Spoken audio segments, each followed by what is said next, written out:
But broadly, I think of it as a dissociative and analgesic. In the operating room, we use it as an adjunct to help people not have pain. And then we use it to help people with chronic depression and PTSD. So it can actually help people with depression.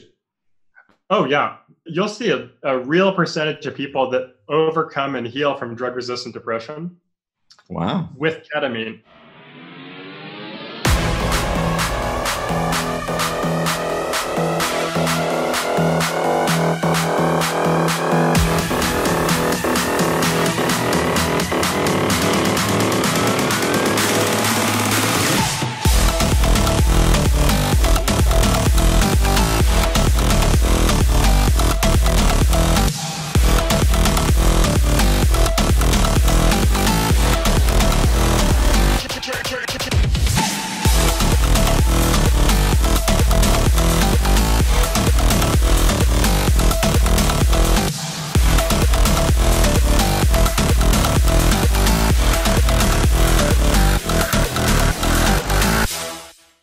Welcome, Dr. Cook. How are you doing today?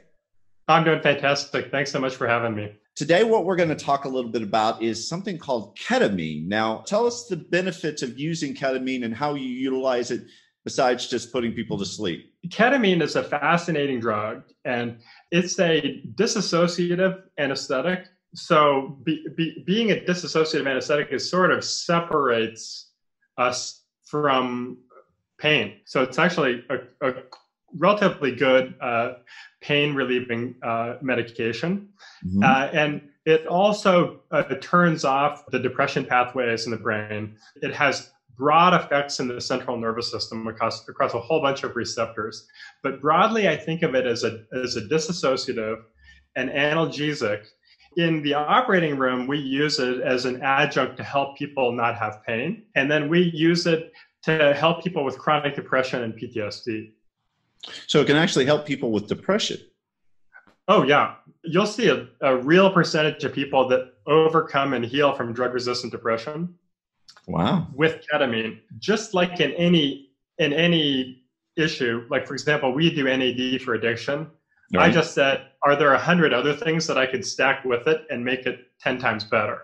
Okay. And so in the same way, are there a bunch of things that we could do with depression to begin to hack and optimize that in addition to just doing the ketamine? So I'll do IV therapy where I'll give people a whole bunch of things to improve mitochondrial function and antioxidants and improve their detox pathways. But then we have a protocol where we'll do an IV infusion over an hour with ketamine for these big things like drug-resistant depression, and we do a lot of PTSD. That brings me to kind of the dose range. Mm-hmm. So we use a dose that's 0.5 milligram per kilogram, but we can go up to about 1 milligram per kilogram. In this sweet spot of the low dose, we get kind of the mild psychedelic effects, and we get the depression pathways turned off. Mm-hmm. And then in that sweet spot, what happens is I notice people seem to disassociate from the pain and the trauma of what happened to them. Interestingly, if you look at people who just do ketamine all by itself, there's a fairly high recidivism. If you gave me 1,000 people with drug-resistant depression, if all of them got ketamine, almost all of them would feel better, but then a lot of them would go back to feeling that the way they did before.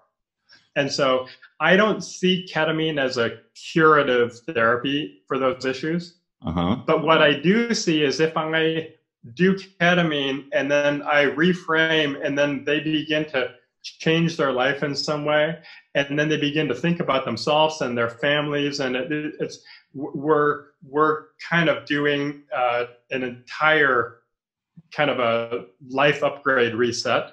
And then once that happens, the ketamine, you could almost say, was like a parlor trick that created some disassociation for a period of time.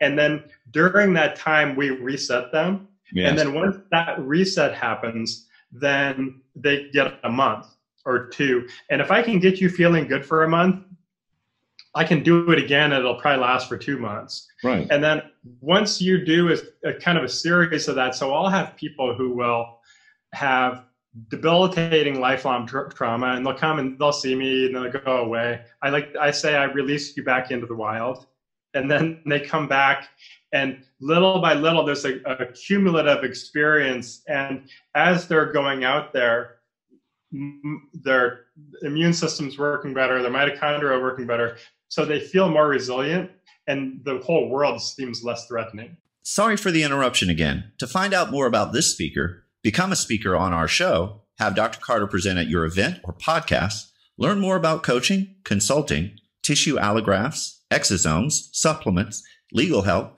or how to create $1 million business card and dominate your area, we're here to help you.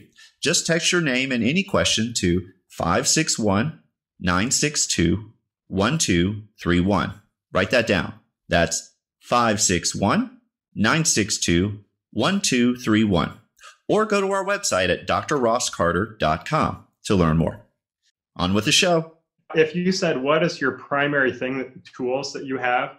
One would be the ketamine experience. And then the second is we do something called the stellate ganglion block and something called vagus nerve hydrodissection. The way that one works is our brain is sensing everything that's coming in and making a judgment. Am I in rest and relax, or am I in fight or flight?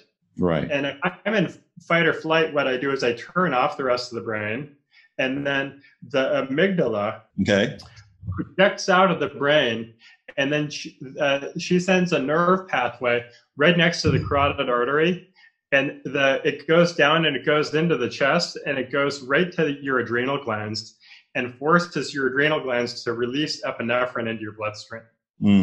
So then what we do is we do a nerve block where we turn that off for 8 hours. It kind of resets the whole fight or flight experience. Nearly 100% of the time when I do that is the day before I give them ketamine. Yes. So we do the ketamine and a bunch of biohacking and a bunch of things to kind of reset and get the physiology working. And then on day 2, we'll do a stellate ganglion block, or we'll do a vagus nerve hydrodissection, which is either turning fight or flight off or potentially turning rest and relax on. And we can do that with exosomes. We can do that with numbing medicine. We're doing a lot of injections with peptides, and then beginning to basically reset, because if I come back to the factory default settings, now the crazy Amy, the amygdala, just goes, oh, it seems like everything's fine. And so now the whole brain's going to work and everything's cool. And what I get from the ketamine is people will tell me, I could see that I'm going to be okay,